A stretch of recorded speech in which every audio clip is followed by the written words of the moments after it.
Have you ever stopped to think about, the actual blueprint of how a child's whole learning journey kicks off? From the moment they first start exploring, they're laying down these foundations for understanding math, science, even their own bodies. It's pretty amazing when you think about it. Welcome to the Deep Dive. Today we're going to take a really close look at those critical foundations in early childhood education.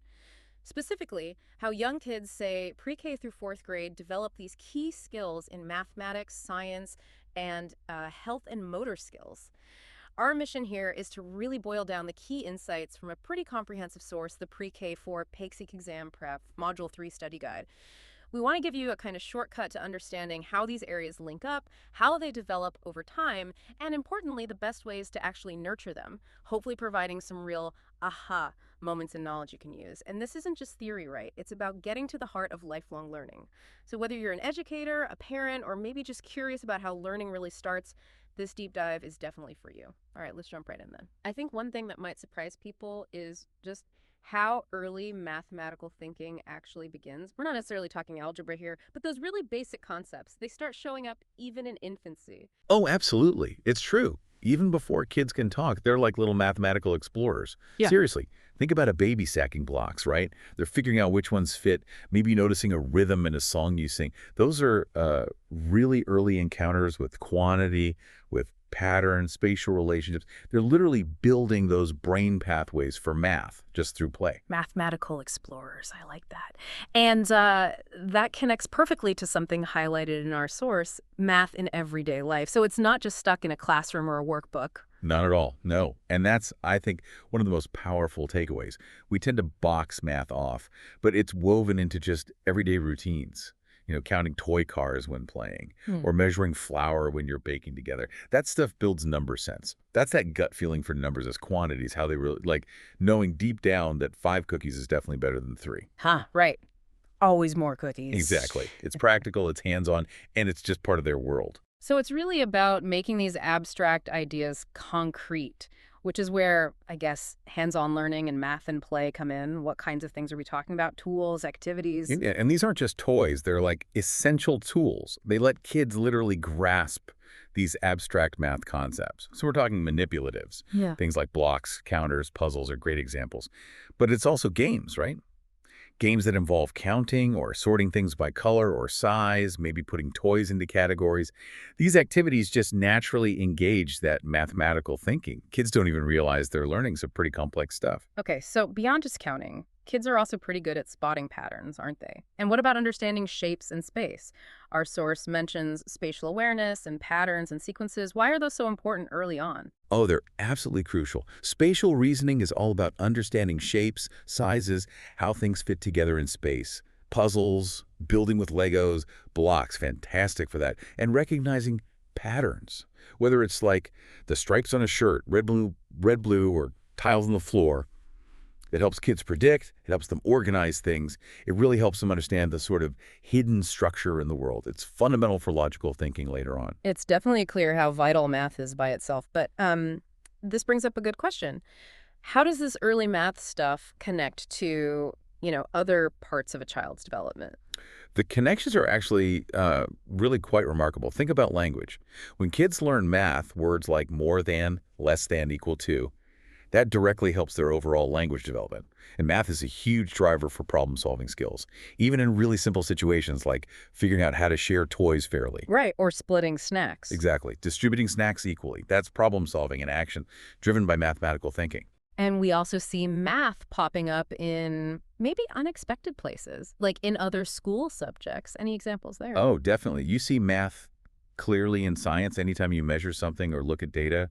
In art, you've got geometry, symmetry, even music, rhythm and patterns. Those are deeply mathematical ideas.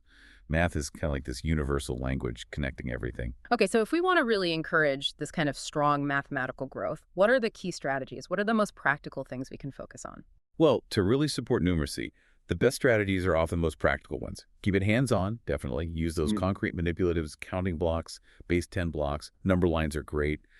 Visual aids help a lot too. Charts, diagrams, pictures to make those abstract ideas easier to see. Try weaving math into stories, math problems within a narrative. And crucially, connect math to the real world.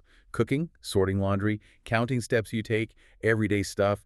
Don't shy away from age-appropriate tech. Either good educational apps can be useful, and maybe encourage kids to keep math journals just to jot down what they discover, and always be looking for those connections to other subjects. That's a really helpful toolkit. Now, thinking about specific direct activities to really build that number sense, what are some go-to options? Okay, for direct activities, counting games are always a win. Counting objects, fingers, steps outside. Number recognition activities, flashcards, number charts, things like that.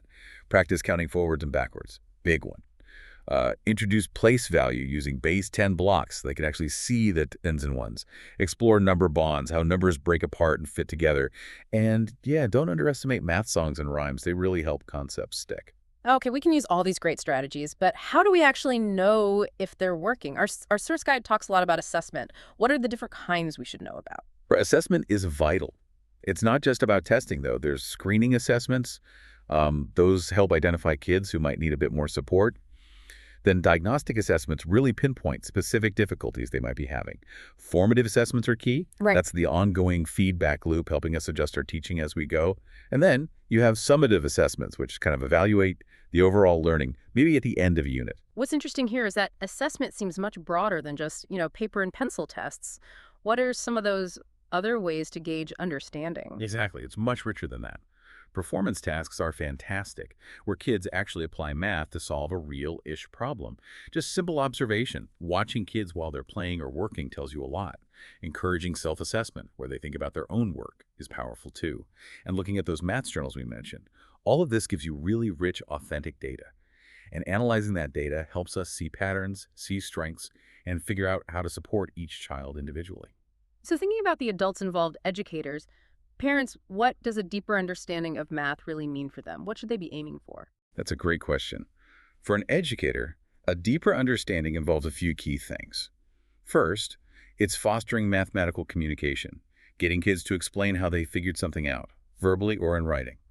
Second, it's really knowing the language of mathematics, the symbols, the notation, the specific terms. Third, having a solid set of problem-solving strategies yourself and helping kids develop theirs, like spotting patterns or breaking down big problems. And finally, seeing the bigger picture, the connections among mathematical ideas, understanding how things like fractions, decimals, percentages all relate to each other. Okay, so shifting gears a bit now, moving into science, our source material really emphasizes this idea that young children are, like natural-born scientists. What are the core foundations of scientific learning we should be tapping into? Well, the absolute foundation is their natural inquiry and exploration. Kids are just inherently curious. So we nurture that by giving them chances to observe things closely, ask tons of questions, predict what might happen, try things out, experiment, look at the results, and then try to draw conclusions. These are all crucial process skills. And a really important concept to introduce early is that science relies on verifiable evidence. Stuff you can actually observe and test, not just guessing. Right. Not just because I said so. Exactly. Evidence is key. So if we encourage this, scientific spirit, how does that impact a child's overall development? It's more than just learning science facts, right? Oh, much more. It has a really holistic impact. Science definitely boosts cognitive development, critical thinking, testing ideas, that sort of thing. It enhances language development as kids learn to describe what they see and find. Social development grows through working together on activities, sharing ideas and discoveries, and it fuels that natural curiosity and motivation, sharpens problem-solving skills, and really importantly, builds confidence and self-efficacy. That feeling of, wow, I figured that out. That's a huge ripple effect. So how do we, as the adults, actually foster this scientific spark in a way that works for young kids, that's developmentally appropriate? We basically lean into what they already do explore. The strategies include lots of hands-on exploration, letting them mess around with materials, open-ended style, inquiry-based learning where their questions actually drive the investigations. What happens if we? Getting outdoors is huge. Outdoor exploration, nature walks, observing plants, bugs, the weather. Also integrating science with reading lots of great science-themed books and stories out there. Connecting it with math, like we talked about, through measuring and collecting data. Using age-appropriate tech sometimes, like simple simulations or videos.